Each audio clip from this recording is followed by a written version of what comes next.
Lauren Segal has many roles. She is an author. She is a 4-time cancer survivor.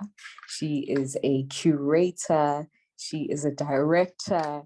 And really tonight, I think we're just so privileged, to have her in our midst to share her story, as well as just, how she continues to not only heal herself, after a diagnosis as significant as this, but also where she, draws strength and her courage and just so much energy to partake in the important work that she does at the various institutions where she curates and does a lot of research on historical events and historical artifacts.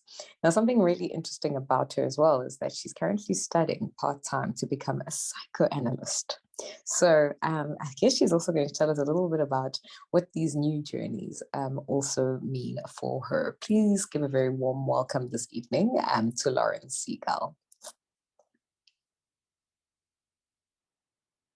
I must unmute myself. Can everybody hear me? Loud and clear. Oh, great. Thank you. Thank you so much for having me here tonight. I feel moved and honored to be part of this event. You get an email from an organization that says celebrate life. You don't turn that down, because I think it's such a precious commodity at this moment in time, and we all have an obligation to try and do our best to celebrate this life we have. Just to say thank you to Makati for that beautiful invocation at the beginning of it, and to Nolu. Our paths have crossed, they cross again now, and that really informative talk, I think, sets the scene, I think, for my storytelling, really. And I just so endorse the idea that we have to speak up as survivors and show people out there that the fear that is so common amongst us all is something we have to learn to face and overcome. And that's a little bit about what I'll be talking about tonight. I've actually tried to draw parallels in what I'm saying tonight with COVID, and we'll go through some of the challenges that feel very similar between cancer and COVID. So I just thought, let me set the scene for those of you who don't know my story, which is probably everyone, and just to say, I'm so sorry I can't see you all. It's something that Zoom facilitates, that we can be talking to each other, and at the same time, something so awful that we can't be in a room. But my first diagnosis happened when I was 23. I was diagnosed with a stage 2 malignant melanoma, and required a large excision on my upper thigh. I think at that point in life, I was so young and unconcerned with mortality that the whole episode of cancer passed me by somewhat. I was so much more interested in my romance, and that was starting with my now husband. So it didn't really, cancer didn't really sit inside of me. But cancer number 2 was different, because then I was 45, I had 2 children, and my radiologist discovered a very early stage breast cancer. And as a result of being conscientious about my screening, I picked this up. But my surgeon was very concerned, because of my history, that in fact, I should have a double mastectomy, which was quite a radical option at that point, because the cancer hadn't spread. But given my history and the fact that I thought, let me deal with this thing called cancer once and for all, I'm going to have my double mastectomy. And I went ahead with that treatment. 3 years later, I felt a lump growing on the side of my chest. I went to my radiologist. He looked at it. He said to me, no ways is this cancer. We watched this thing grow. We watched it change. I watched my pain. So I just have to say that there's something, also you can check and check and check, and you can also fall into a very unlucky category like I did. But basically, it turned out that I had a 6.5 centimeter tumor, which was growing in the 1% of breast tissue that I had left after the mastectomy. You never get rid of all your breast tissue. So that was my luck, or unluck, I should say. I will talk a bit about that experience of going through chemo and radiation. But just to complete the picture, that when I'd finished 18 rounds of chemo and 6 weeks of radiation, I noticed something growing on my arm. I went to the dermatologist. He looked at me, he looked up, he said, "Is there a God?" I knew that I was in trouble again. And I think that the fear was at that point that this was a secondary that had developed. Thank goodness it wasn't. And I did manage to have that excised. And, you know, it was another operation in a year full of treatments. But it did turn out to be a lucky diagnosis. And really, just to emphasize what Nolly is saying, if I hadn't have caught it, if I hadn't have gone, I don't know what would have happened. So I just want to talk now a little bit, move away from the details, to talk about the kind of challenges that the cancer journey really meant for me, and why I think that the lessons I learned apply so strongly today. The first challenge I want to talk about is the unknown and unknowable. And I know that I'm talking to an audience who, many of whom have had these experiences. So this is something that will be very familiar to you. Cancer is invisible. It comes up quietly. It doesn't tell you that it's there. And suddenly you get a diagnosis and it's kind of taken hold of your future. I'm sure you will identify when I say I was shocked, I was fearful and angry, full of denial, especially at the third diagnosis by the time that had come. And I experienced, I think by that stage, quite a lot of self-contempt, because I kept believing that I was doing something to cause this repeated cancer diagnosis. So that was something I've had to deal with in my life, just to ask why it has visited me so often. So it was a time full of decision fatigue. Again, I'm sure you've all experienced this. So many decisions have to be taken about when you become a patient. And how radical should one be when you're tackling this internal enemy? I was offered red devil treatment for my third cancer, and actually we sent it off for a biopsy, and my husband and I came to a decision that, based on the evidence of my cancer tumor being looked at, biopsied, that I wasn't going to go for the red devil. And this was against the advice of my oncologist. So I also just want to say that sometimes you have to do things that feel right for you. But be that as it may, I think I kind of entered into this world. And Susan Sontag has a phrase when she writes about cancer and calls it the kingdom of the sick. And I think it's a very good description. It's a kingdom where you are in, it's like walking into a new foreign territory. There are no landmarks. You've never been there before. The world you knew disappears overnight. And I became a stranger to myself. I was no longer I, is one of the ways that I talk about it. I had to learn new languages to talk about pain. And that was something that I did while I was writing my memoir of my experience.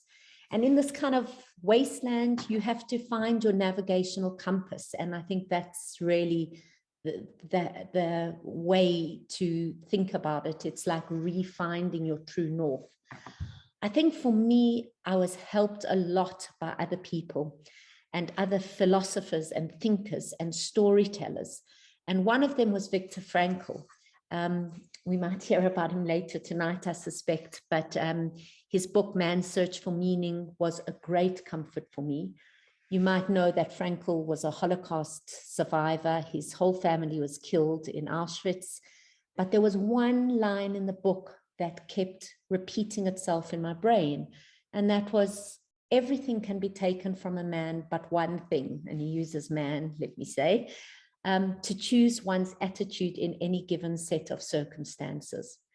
And what that line helped me to do was to distinguish between cancer as a disease that I had and the way I approached being ill. So no one can change their diagnosis when they get it. I learned that I could change how I related to it. And I think that that is one of my biggest strengths, is that sense that while we are passive in some respects, we also have a lot of agency. And I think the parallels with today are quite obvious. I think the kingdom of the sick, which belongs to, in my mind, cancer patients, now is belonging to this kingdom of the pandemic around the world. There are millions and millions of people who have entered this kingdom with all the uncertainty and unpredictability that COVID has brought with it.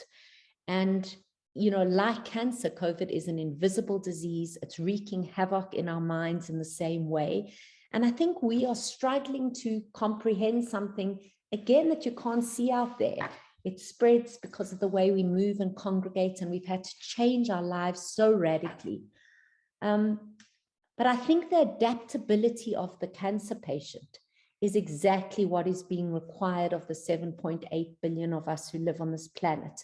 And I think we are learning new rules. We are learning to assemble a new life, to figure out new languages of communication like Zoom, like being here tonight. And I think what we have learned most is letting go of the illusion that we are in some kind of control. I think that has gone for most people. And I think that that uncertainty doesn't have to mean the loss of hope. I think it can also mean new possibilities.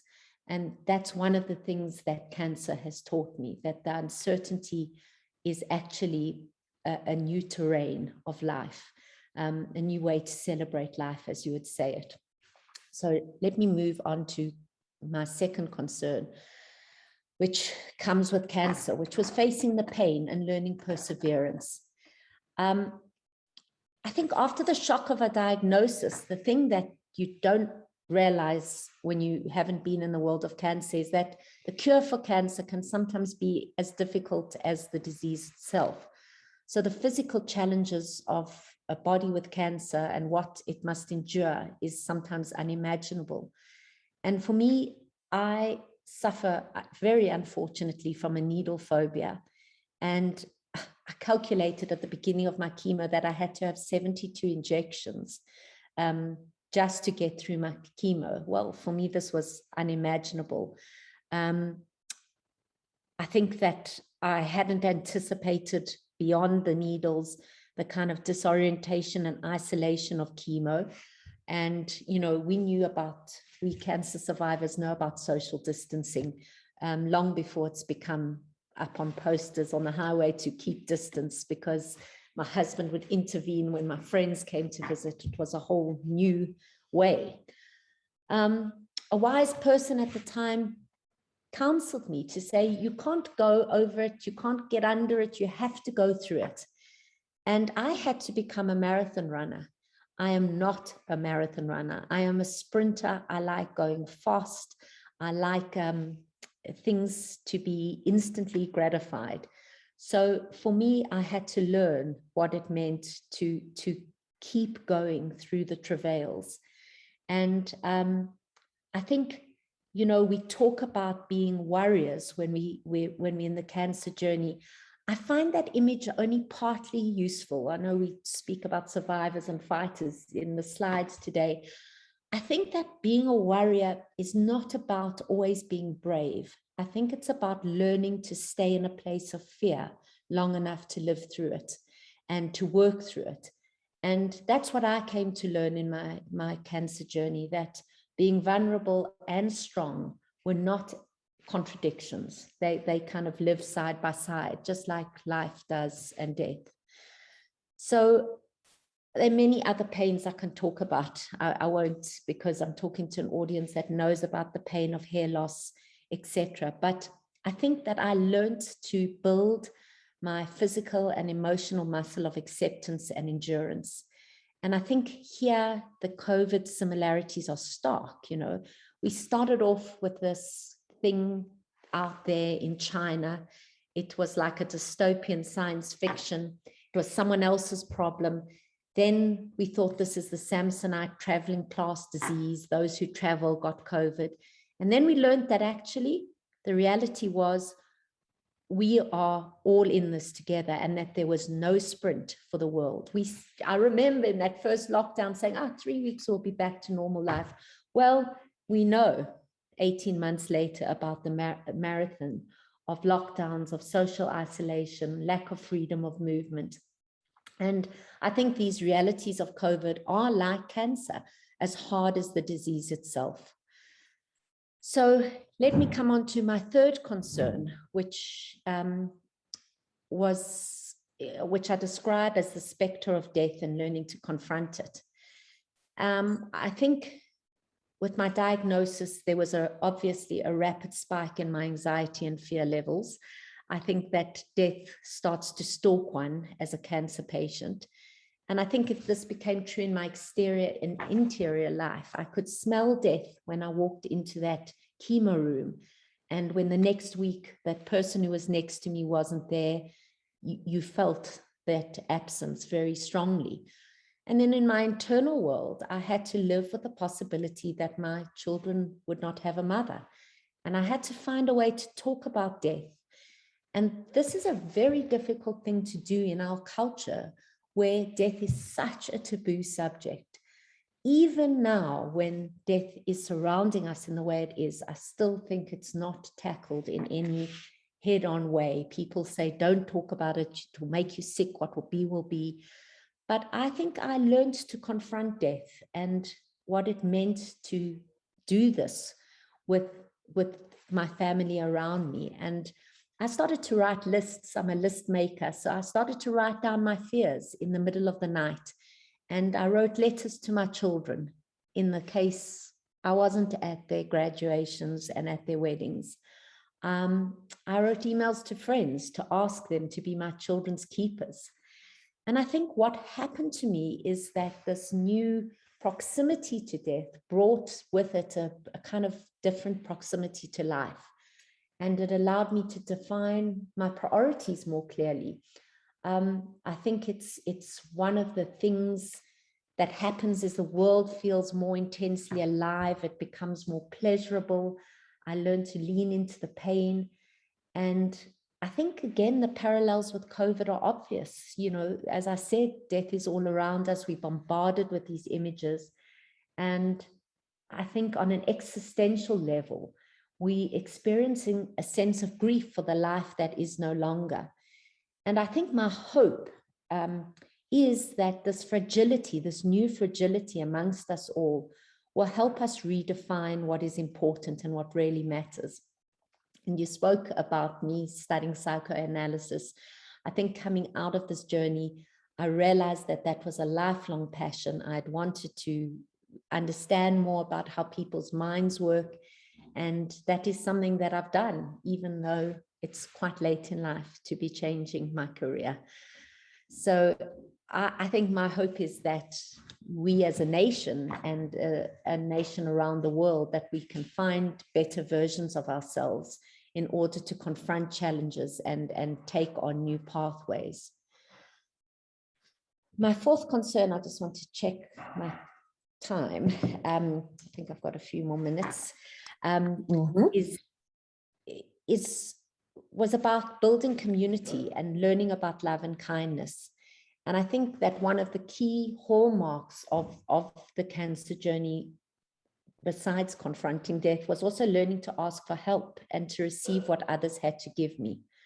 It wasn't just my family that I drew on, and people I know have very different ways in which this is a taste for asking for help, but it was something that I really, really reached out and asked the community around to give us support. And friends arrived with baskets of tapestries to help me learn to use needles to overcome my needle phobia and have a positive association. Others put poetry into my post box. before each treatment, there were such imaginative and beautiful ways in which people engaged with me.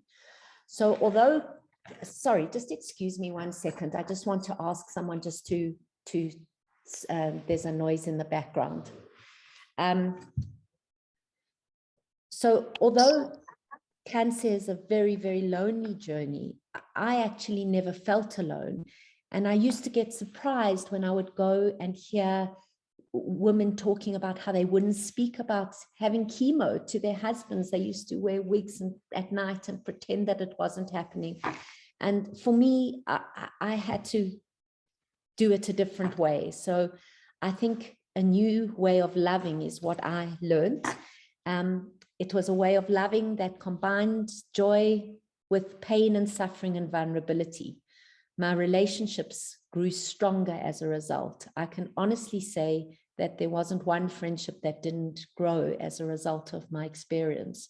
And I think that's why I came to write a book called Cancer, a Love Story. It seems so paradoxical, that title. It seems so strange, but in a way, my journey with cancer became a kind of love story, and not a Hollywood one, not a version as we know it in the movies, but certainly in the way that I've described. So I think in the same way, COVID-19 has shown us that shock can bring societies together in new ways. And I think in South Africa, we've seen some of that. I think there's been a new beating heart, a new care and concern, a new way of sharing our privilege, of gathering safely, of finding empathy. And, you know, for the privileged of us who have data and can be on Zoom, that's been our constant companion. But I think that we have reached out and found new ways. And I think that sense of community has been a light for all of us. And that leads me on to the question of privilege and responsibility. And I think that this is one of the most daunting things that we're facing in South Africa today. I think one of the things I have learned through my cancer journey and then in subsequent years is my immense privilege to world-class healthcare through Discovery and other companies like it. But I'm so aware that most women in this country do not have health access to any form of screening, any form of treatment, really. And I think part of it is awareness, part of it is there's not enough equipment, part of it is a breakdown of the government, part of it is not enough specialists. But I am shocked by the fact that in our society today, 9 times more women die of this disease compared with breast cancer patients in the US. That is shocking. And as we've heard, this is a situation that's only got worse under COVID. And I just want to say that for me, one of my ways of overcoming my immense privilege was twofold. I wrote a book to share my story, and I think it's an absolutely important way for us to reach out to people around us. And doing talks like this has been a way of connecting with different audiences. And then I've also become involved in the Breast Health Foundation. We have begun a project that has been put on hold, sadly, by COVID, but to build a first chemo room in the rural area of Bushbuck Ridge. When I went there, I was shocked to learn that the people who are diagnosed and do go for that screening, as Nolu was talking about, have no access to get any treatment, and they spend 8 hours on a bus to come to chemo in Joburg or Pretoria, and then have to do that same journey back. And if you will all know that that journey is untenable when you have just had chemotherapy. So I think that is something that has become very sharp in my world. And I think in our COVID world, the question of privilege is equally charged. We are, I think we are very lucky to have Zoom and access to data, as I said, and the fact that so many people in this country still don't have access to the vaccine is just testament to the unequal societies around the world, and the fact that the global north is so far ahead in the vaccine program is another indication of just vast disparities. So just to end off, I wanted to talk about the last concern that I think I dealt with cancer, and that's survivorship. When you're in this journey, you ask yourself, when will this be over? Will my life ever return to normal? And will it ever be the life that I once knew? The good news is, for some of us, and I really do honor those who are not with us tonight, the horror of a cancer journey does end, and a new phase of survivorship does begin. It's not easy. It has its own challenges. I think they're both physical and existential. You have to learn how to re-enter life. You kind of have removed yourself. Your treatment takes you away, endless appointments and hospital visits. I had to relearn the rhythms of everyday life, life schemes, being with my children at school, etc. But I also had to learn to live with this kind of shadow of death that kind of goes alongside one when you have been confronted by such a shocking diagnosis. And I think the other challenge of survivorship is one that I just posed to you all tonight, and I think is in the name of the organization we're gathering for tonight, which is Celebrate Life.